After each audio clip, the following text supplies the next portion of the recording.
The Boeing 777 was losing altitude at 800 feet per minute when Captain Zara Nightfall Okafor's hands found the controls that would define her legacy. What the 236 passengers aboard transatlantic Flight 847 didn't know was that their commercial pilot had once been the most feared name in contested airspace, a ghost who could thread an F-22 Raptor through surface-to-air missiles like silk through a needle. They didn't know that 15 years ago, she had been stripped of her wings over a single moment of conscience that saved a village, but cost her everything she had ever dreamed of becoming. The crisis began at 37,000 feet over the North Atlantic when hydraulic failure cascaded through the aircraft systems like dominoes falling in slow motion. Zara's co-pilot, Marcus Webb, a 28-year-old former Air Force transport pilot, watched his captain's face transform from routine professionalism to something harder, sharper, the mask of a warrior returning from exile. "Marcus," she said, her voice carrying the kind of calm that only comes from having faced death before, "I need you to trust me completely for the next 47 minutes." The emergency began as mechanical failure, but would become something else entirely, a reckoning with ghosts that had followed Zara across continents and through decades.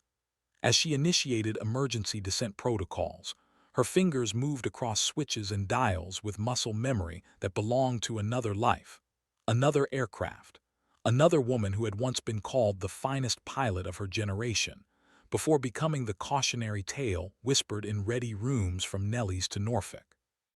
In the passenger cabin, flight attendant Helena Vasquez felt the subtle change in engine pitch that most people would miss. She had served on military transports before joining the commercial sector, and something in the aircraft's behavior triggered instincts she thought she had left behind. The slight irregularity in the twin Pratt and Whitney engines, the almost imperceptible shift in cabin pressure, these details painted a picture that made her stomach tighten with recognition. What none of them could have anticipated was that, within the hour, every fighter pilot on the eastern seaboard would be scrambling to respond not to an enemy incursion, but to assist one of their own, a pilot whose call sign had been erased from official records but never forgotten by those who had served beside her. The woman they called Nightfall was about to remind the world why she had once been untouchable in the sky, and why her exile had been the military's greatest loss disguised as its most necessary sacrifice. Marcus keyed the radio with trembling fingers, transmitting the words that would set everything in motion. "Mayday, Mayday, this is Transatlantic 847. We have multiple system failures and are declaring an emergency." He had no idea he had just awakened a legend. The first sign something was different came from Boston Center's air traffic controller, Jennifer Park, who had been guiding commercial traffic for 12 years, without ever hearing a pilot respond to emergency vectors, with the precision and confidence now crackling through her headset.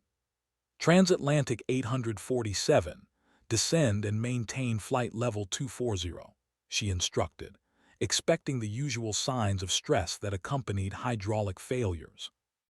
Instead, Zara's voice came back with the kind of ice-cold composure that belonged in fighter jets, not passenger liners. "Boston Center, 847, descending to 240, requesting priority vectors to nearest suitable airport with emergency equipment standing by." The transmission was textbook perfect, but something in the pilot's tone made Jennifer pause mid-sip of her coffee. She had heard that voice before, not personally, but in recordings played during controller training sessions, audio clips of legendary pilots managing impossible situations. This wasn't panic or even trained professionalism. This was artistry under pressure. In the cockpit, Marcus watched Zara's hands dance across controls with movements too fluid for a commercial pilot.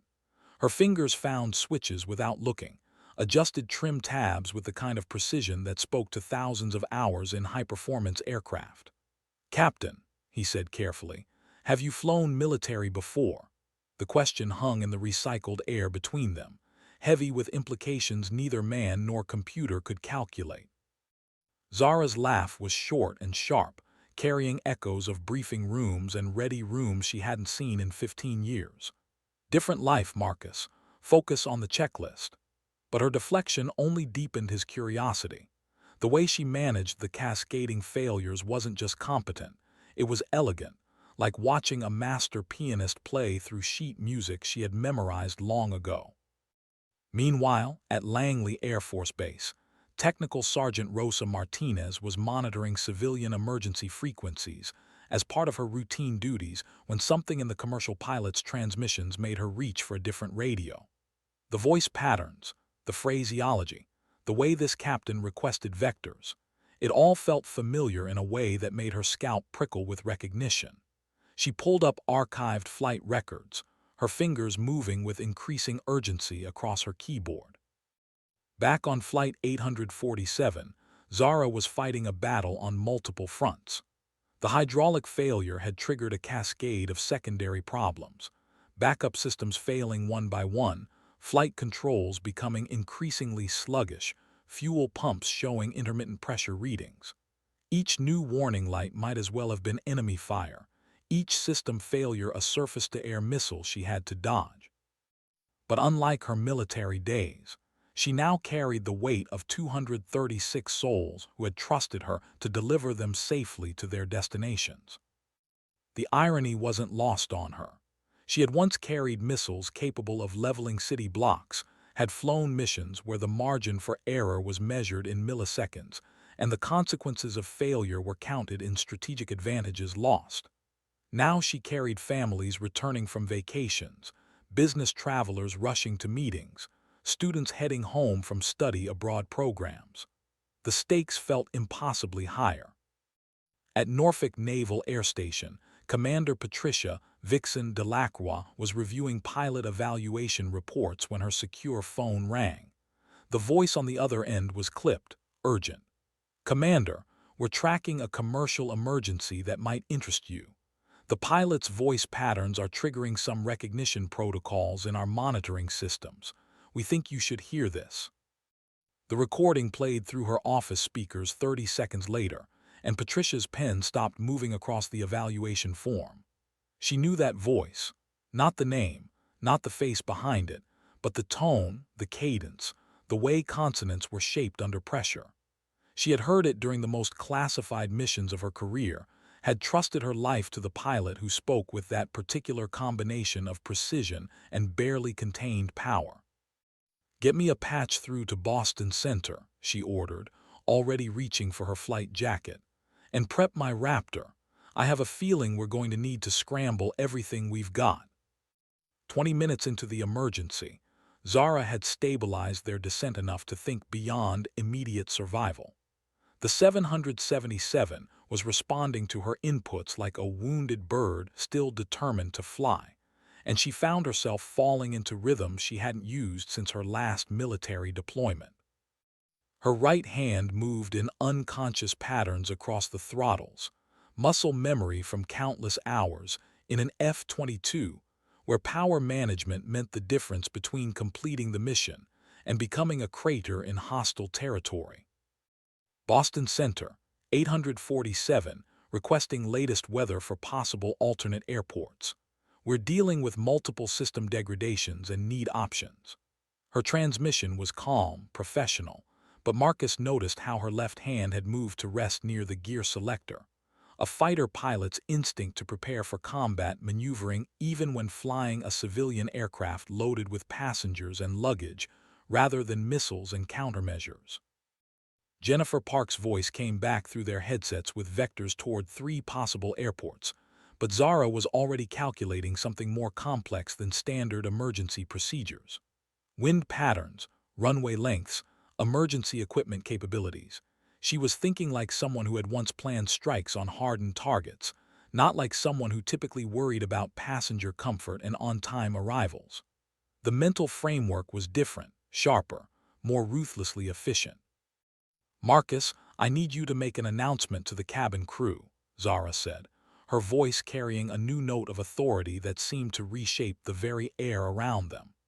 "Tell them we're going to experience some unconventional maneuvering in the next few minutes. They need to secure everything and prepare for the kind of approach they won't have trained for. As Marcus keyed the intercom, he realized he was watching someone transform before his eyes. The commercial pilot who had conducted their pre-flight briefing 3 hours ago was gone, replaced by someone whose presence filled the cockpit with the kind of lethal competence that turned aircraft into weapons and pilots into legends. Whatever Zara Akaffer had been before she flew passenger jets, it was something that left shadows in the shape of fighter planes.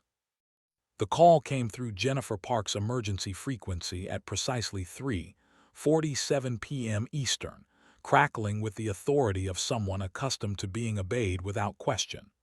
Boston Center, this is Vixen 1, requesting immediate coordination on commercial emergency transatlantic 847.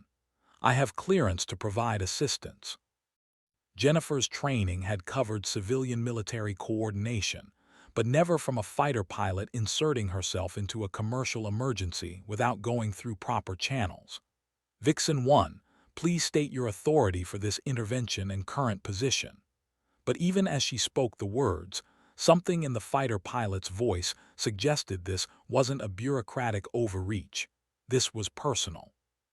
Commander Delacroix's F-22 Raptor was already airborne, its twin Pratt & Whitney F-119 engines cutting through afternoon air with the kind of quiet violence that made the aircraft invisible to most radar systems.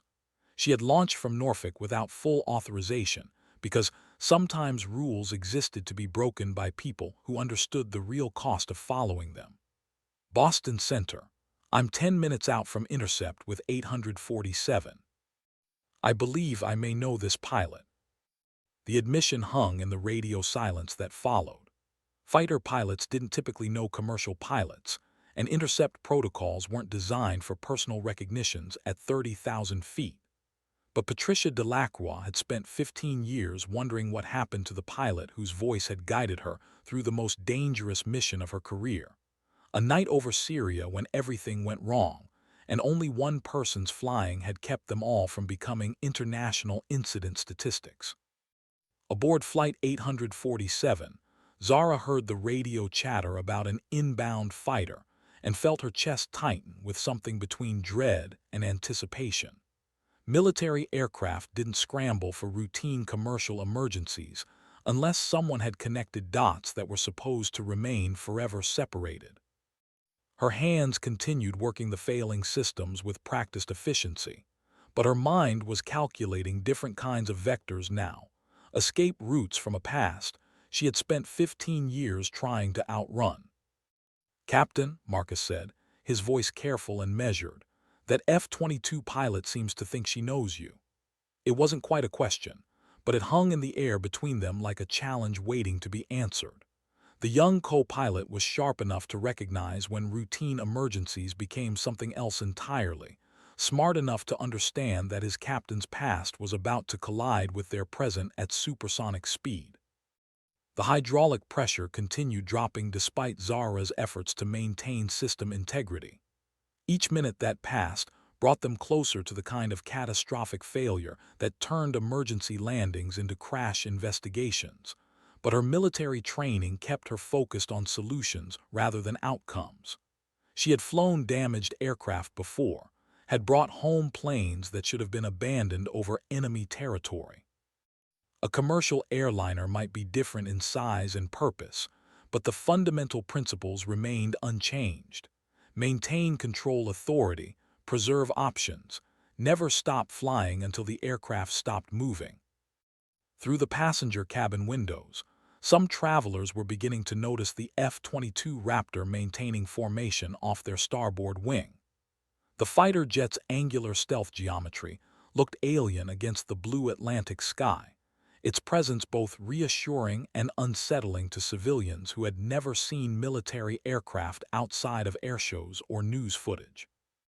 What they couldn't see was Commander Delacroix studying the 777's flight characteristics through her helmet-mounted display, recognizing subtle control inputs that belonged to someone who thought in terms of energy management and threat geometry rather than passenger comfort and fuel efficiency. Flight attendant Helena Vasquez moved through the cabin with calm efficiency, but her eyes kept returning to the fighter jet outside. She had seen enough military operations to understand that F-22s didn't escort commercial flights unless something significant was happening. Either the emergency was worse than announced, or their pilot was more important than anyone realized. The way passengers stared at the sleek fighter told her they were beginning to understand that their routine flight had become something else entirely. At Boston Center, Jennifer Park was coordinating between civilian emergency services and military assets in ways that felt improvised and unprecedented. The fighter pilot's request for direct communication with the commercial aircraft was outside normal protocols, but the authority in Commander Delacroix's voice suggested this wasn't the time for standard procedures. Vixen 1, you're cleared for direct communication with Transatlantic 847 on emergency frequency 121.5. The radio crackled with atmospheric interference before Patricia's voice cut through the static like a blade through silk. Transatlantic 847, this is Vixen 1. Nightfall, is that you? The question carried 15 years of wondering, of incomplete missions reports and classified debriefs that never quite explained why the best pilot in the squadron had simply vanished from active duty without explanation or ceremony. Zara's response came after a pause that seemed to stretch across decades rather than seconds. Vixen 1, this is Commercial Flight 847 requesting assistance with emergency landing procedures. Her refusal to acknowledge the call sign was answer enough for Patricia, who had spent enough years in cockpits to read the spaces between words, the silences that carried more weight than transmissions. But Patricia wasn't finished. Nightfall, I have your 6. Whatever's happening down there, you don't have to face it alone. The fighter pilot's words carried the weight of shared missions and mutual trust forged in combat zones where backup meant survival and abandonment meant death. She wasn't just offering tactical assistance. She was offering redemption for whatever had driven Zara from the military into commercial aviation's anonymity. Below them, the Atlantic Ocean stretched toward horizons that had witnessed generations of aircraft pushing human limits, carrying dreams and fears across distances that once seemed impossible to traverse. Today, it would witness something rarer.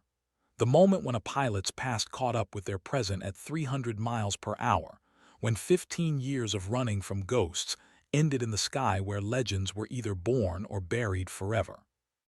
The hydraulic failure was getting worse.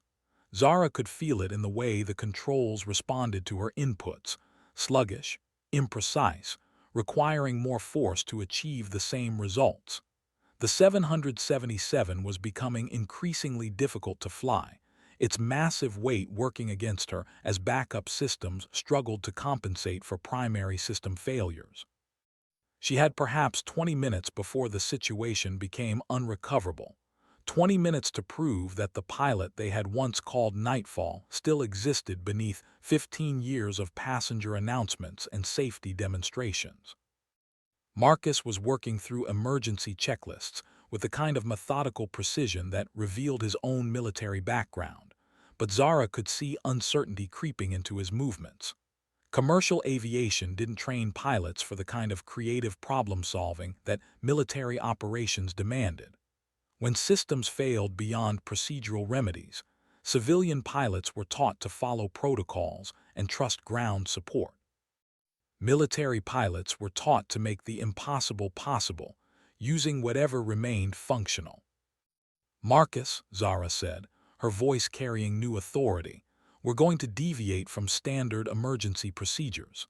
I need you to configure for a tactical approach, steeper descent angle, higher approach speed, shorter final approach.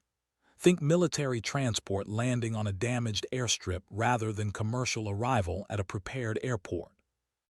The co-pilot's training warred with his instincts. Everything Zara was describing violated civilian safety margins, pushed aircraft performance beyond comfortable limits, demanded precision that left no room for error.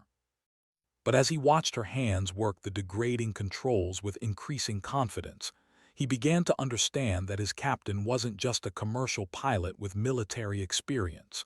She was something else entirely. Someone who had learned to fly where failure meant more than emergency landings and insurance claims. The F-22 Raptor maintained perfect formation position, its pilot watching every control surface movement on the struggling airliner. Patricia could see Zara's hand on the rudder through her aircraft's sophisticated optical systems, could read stress patterns in wing flex that spoke to someone fighting for control authority against failing hydraulics. But more importantly, she could see technique emerging, subtle adjustments and corrections that belonged to someone who had once made similar calculations while dodging missile locks and surface-to-air threats. At Edwards Air Force Base in California, retired Colonel James Reaper Montgomery was reviewing quarterly training reports when his secure phone rang with an urgency that made his pulse quicken. The voice on the other end belonged to someone from his past who only called when something extraordinary was happening. "Reaper, you need to see this. We have Nightfall flying a commercial emergency over the Atlantic, and she's about to remind everyone why we called her the best." Montgomery's coffee went cold as he listened to radio transmissions being relayed through encrypted channels.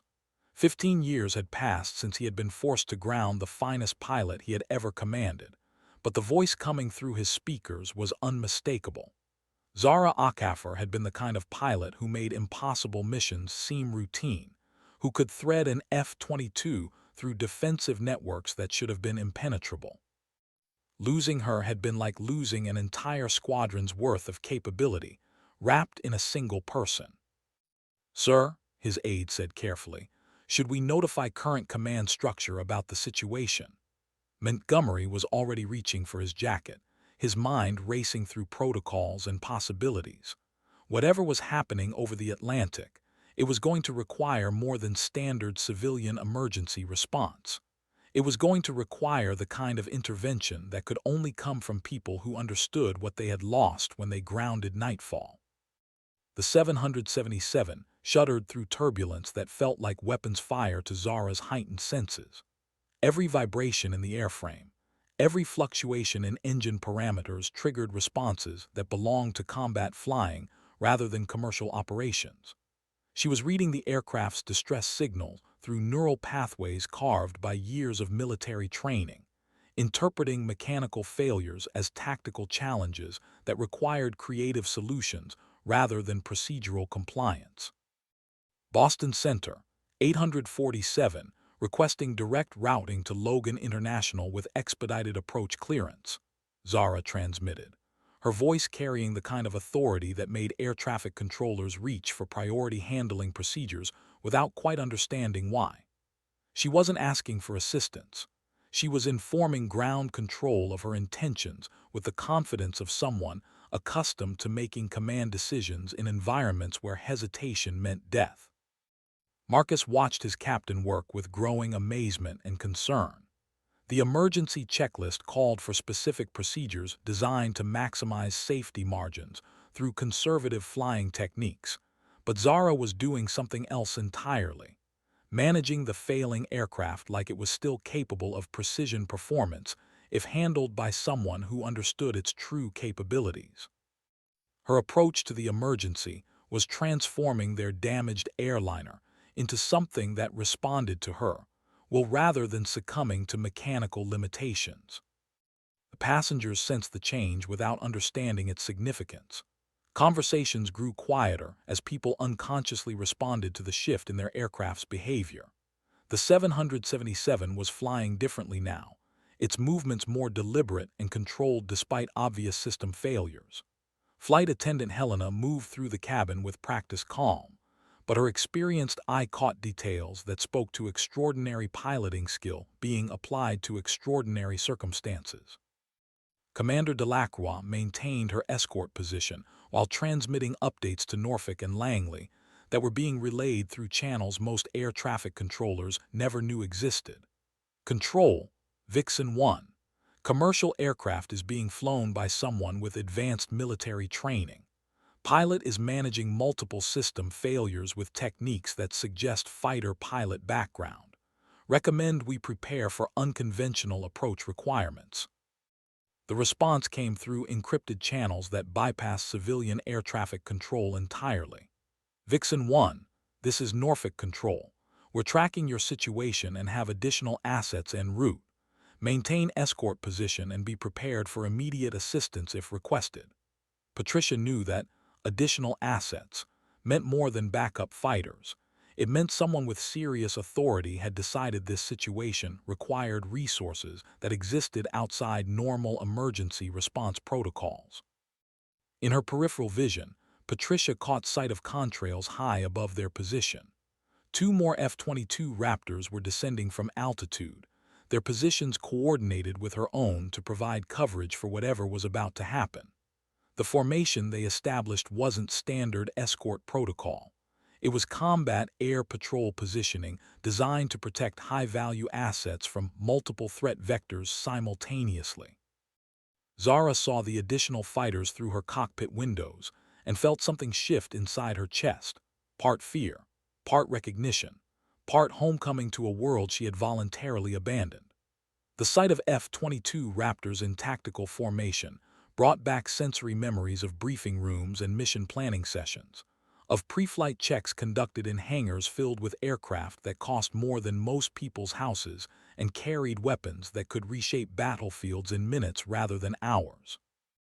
"Captain," Marcus said quietly, "those aren't standard civilian escort fighters." His observation carried the weight of someone beginning to understand that their emergency had attracted attention from organizations that operated outside public knowledge, from people who maintained capabilities the general population never saw exercised outside of conflicts that never made evening news broadcasts. Zara's hands never paused in their work managing the failing systems, but her voice carried new undertones when she replied, "No, Marcus. They're not standard anything. They're here because someone recognized something they thought was gone forever." The admission cost her something significant, the first crack in 15 years of carefully maintained anonymity, the first acknowledgement that Captain Zara Akaffer of Transatlantic Airways had once been someone else entirely. The Boeing 777's backup hydraulic system finally succumbed to the cascading failures that had been building since their initial emergency began. Zara felt the change immediately, a subtle shift in control responsiveness that told her they had perhaps 10 minutes before the aircraft became unflyable by any conventional measure. The manual reversion system would provide basic control authority, but landing a wide-body airliner without hydraulic assistance required the kind of precision that belonged in test pilot programs rather than commercial operations. "Marcus, I need you to configure for manual reversion approach," Zara said, her voice carrying the calm authority of someone who had faced similar mechanical failures at much higher speeds with much more hostile consequences. "We're going to land this aircraft using techniques they don't teach in civilian flight training. Trust me, and do exactly what I tell you when I tell you to do it." Through her headset came the voice of Commander Delacroix, now transmitting on the emergency frequency with the kind of tactical support language that civilian controllers weren't trained to interpret. "Nightfall, I have eyes on your control surface movement. Your starboard elevator is showing stress patterns that suggest partial hydraulic failure. Recommend preparing for asymmetric control inputs during final approach." The fighter pilot's assessment was accurate and unsolicited, confirming what Zara had already deduced through her hands and feet rather than instruments. Patricia's ability to read aircraft condition from formation flying distance spoke to years of combat experience, to missions where situational awareness meant the difference between successful extraction and losing entire flight crews to enemy action. Her presence wasn't just escort, it was tactical support from someone who understood flying in extremis. At Boston Center, Jennifer Park was coordinating the most complex emergency approach of her career. 3 F-22 Raptors were providing escort for a damaged commercial airliner being flown by a pilot whose techniques were triggering recognition protocols in military monitoring systems across the eastern seaboard. Emergency crews at Logan International were positioning equipment for an approach that violated standard safety procedures, but apparently represented the only chance of avoiding catastrophic failure. All stations, this is Boston Center Control. We have commercial aircraft transatlantic 847 inbound Logan International for emergency landing. Aircraft is experiencing multiple system failures and will be conducting approach outside normal flight parameters. All civilian traffic is being cleared from approach corridors.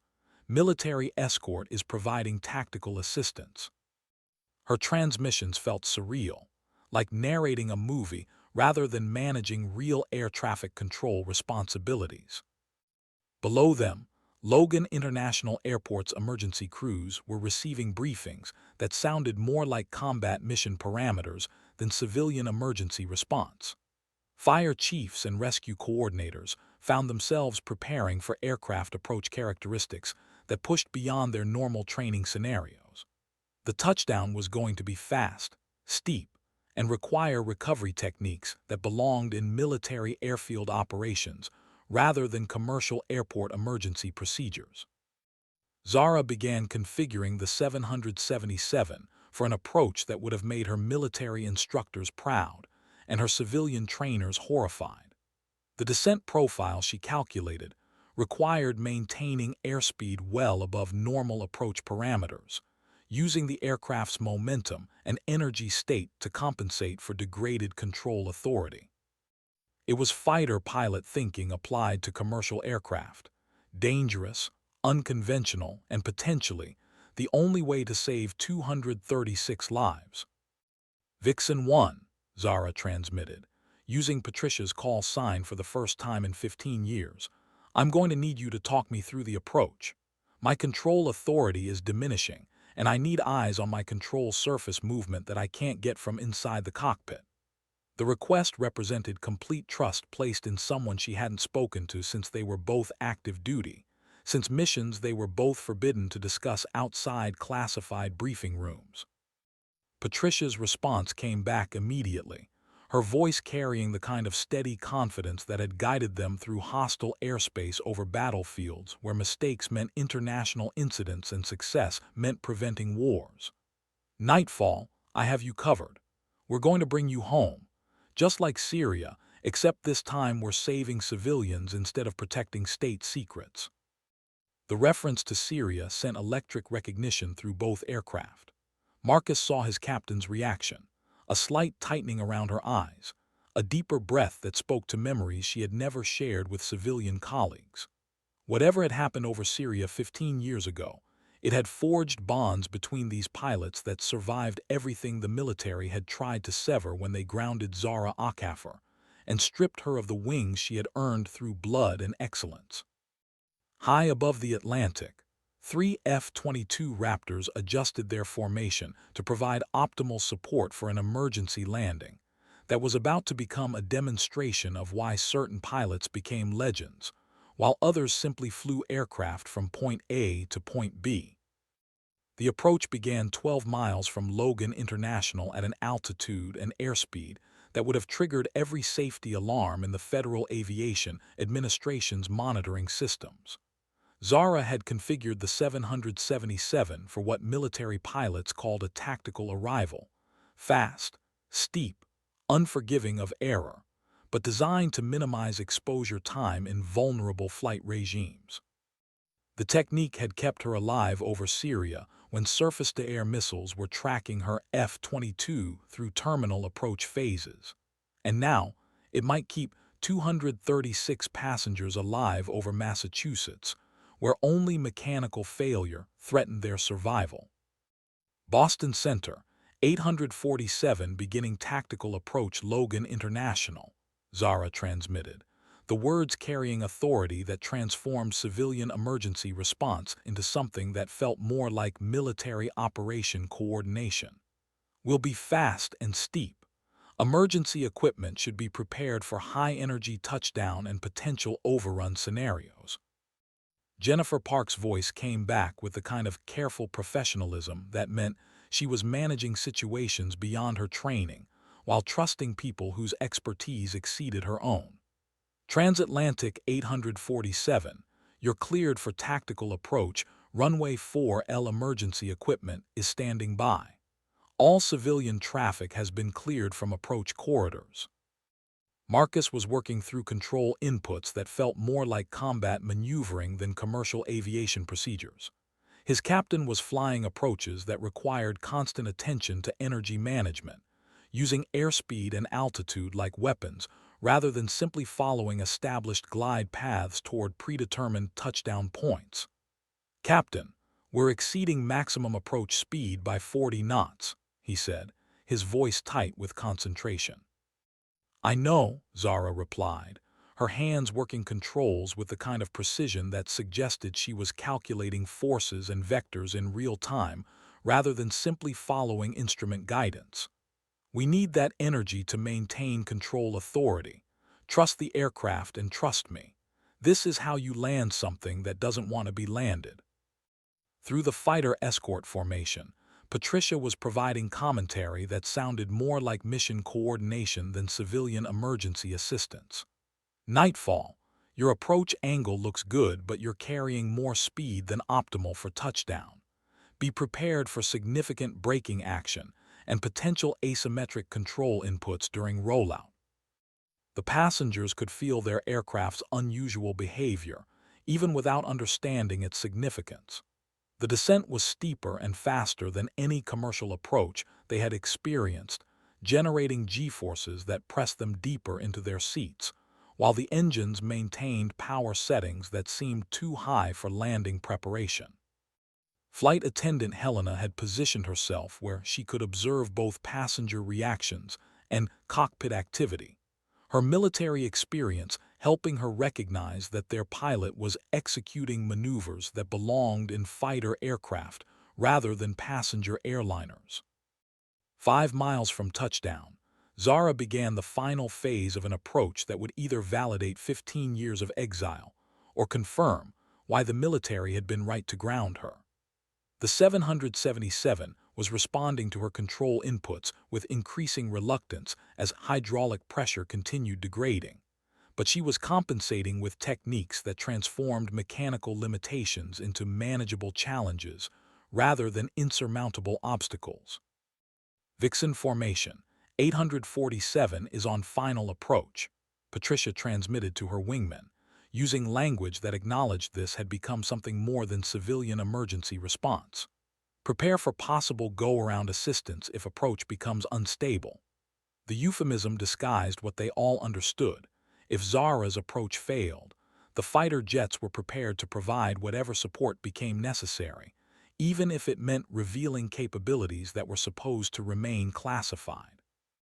At Logan International, emergency response teams watched through binoculars and telephoto lenses as the wide-body airliner approached their runway, accompanied by an escort formation that belonged in combat zones rather than civilian airspace. Fire chiefs and rescue coordinators had positioned equipment for scenarios that pushed beyond their normal training parameters, trusting that the pilot executing this approach understood margins and limitations better than the people preparing to respond to potential failure. Zara's final transmission before touchdown carried the weight of 15 years spent proving that she belonged in cockpits where lives depended on precision under pressure. "Boston Center, 847 is committed to landing. Whatever happens in the next 90 seconds, tell them that nightfall came home." The Boeing 777 touched down on Logan International's runway 4L with the kind of precision that made watching emergency crews forget to breathe. Zara had managed the approach at speeds that should have been impossible with failed hydraulics, using energy management techniques that transformed excessive velocity into controllable deceleration rather than catastrophic overrun. The main landing gear contacted asphalt with authority that spoke to pilot confidence rather than desperate hope, and the aircraft began its rollout phase like a heavyweight fighter, controlled by someone who understood exactly how much force could be applied before structure became limitation. Marcus worked the reverse thrust and braking systems with hands that shook slightly from adrenaline and amazement. His captain had just accomplished something that would be analyzed in flight training programs for decades. A successful landing of a commercial airliner with multiple critical system failures using techniques that belonged in test pilot schools rather than airline operations. "Captain," he said as the aircraft decelerated through speeds that meant survival rather than disaster, "that was the most incredible flying I've ever witnessed." But Zara wasn't finished. The rollout phase required continued precision as differential braking compensated for asymmetric hydraulic pressure, keeping the massive aircraft tracking straight down the runway centerline despite forces that wanted to pull them into ground loops and uncontrolled departures. Her right hand maintained slight forward pressure on the yoke, while her feet worked rudder pedals with the kind of precision that kept aircraft controllable when physics and mechanics were working against survival. Through the passenger cabin, 236 people began to understand that they had just experienced something extraordinary. The landing had been harder than typical commercial arrivals, but controlled and deliberate rather than desperate or panicked. As the aircraft continued its deceleration, passengers started applauding, not the polite appreciation of successful routine flights, but genuine gratitude from people who sensed they had just witnessed exceptional skill applied to extraordinary circumstances.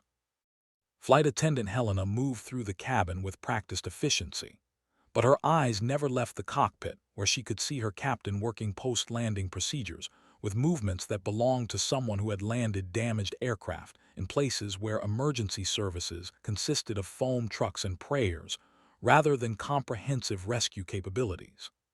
The way Captain Akafer managed the rollout spoke to experience that exceeded anything civilian training could provide. The F-22 escort formation maintained position until the 777 came to complete stop, their engines providing a low-frequency harmony to the passenger airliner's twin turbofans as they spooled down from emergency power settings. Commander Delacroix had monitored every moment of the approach and landing through her aircraft's sensor systems, had watched nightfall prove that 15 years of commercial flying hadn't diminished reflexes and skills that had once made her untouchable in contested airspace. "Boston Center, Transatlantic 847, is safely on deck," Zara transmitted, using military terminology that revealed more about her background than any personnel file. "Requesting ground guidance to gate with emergency services escort. All passengers and crew are uninjured." Her voice carried the kind of controlled relief that came from completing missions where success wasn't guaranteed but failure wasn't acceptable. As emergency vehicles surrounded the aircraft and passengers prepared for evacuation that would be precautionary rather than necessary, word of the extraordinary landing was spreading through military communications networks that existed parallel to civilian air traffic control systems. Phone calls were being made to retired pilots and current squadron commanders, to people who remembered when Zara Akafer had been the name whispered with respect and envy in ready rooms from Nevada to Virginia. At Edwards Air Force Base, Colonel Montgomery was already authorizing transportation to Boston that would arrive before civilian investigators could begin their standard accident inquiry procedures. Some things required attention from people who understood the difference between mechanical failure and mechanical failure, managed by someone who had once been considered the finest combat pilot of her generation. The 777's engines finally wound down to silence, but the story was just beginning. Emergency response teams were approaching an aircraft that had been saved by flying techniques they had never seen applied to commercial aviation, while 3 F-22 Raptors circled overhead like guardian angels, maintaining protection for something precious that had almost been lost to circumstances beyond anyone's control. Within 6 hours of the emergency landing, Logan International Airport had been transformed into something resembling a military installation, more than a civilian transportation hub. Commercial air traffic had been quietly rerouted, while aircraft that didn't appear on public flight tracking websites arrived with passengers, whose credentials granted access to areas where normal airport security protocols didn't apply. The transatlantic 777 sat in a hangar that had been cleared of civilian personnel, surrounded by investigators whose backgrounds included doctoral degrees in aeronautical engineering and classified mission experience that couldn't be discussed outside secured facilities. Zara found herself in a conference room that felt more like a debriefing facility than airport administration office. The people asking questions wore civilian clothes, but carried themselves with military bearing that suggested they had never really left active duty despite whatever career transitions their official biographies claimed. The questions they asked demonstrated understanding of flight dynamics and aircraft limitations that exceeded what civilian accident investigators typically possessed. "Captain Akafer," said Dr. Elizabeth Hann, whose business card identified her as Senior Aviation Safety Investigator, but whose questions suggested she understood classified aircraft performance parameters. "We're interested in the techniques you used to manage the hydraulic failures. Your approach methodology deviated significantly from standard commercial emergency procedures." The statement hung in the air between them like a challenge waiting to be answered. Zara had spent 15 years avoiding exactly this kind of scrutiny, had built an entire career on being competent but unremarkable, professional but forgettable. Now, she sat across from people who clearly knew that Captain Akafer's extraordinary performance had revealed capabilities that belonged to someone who had once been much more than a commercial pilot. "I used whatever technique seemed appropriate for the situation," Zara replied, her voice carefully neutral.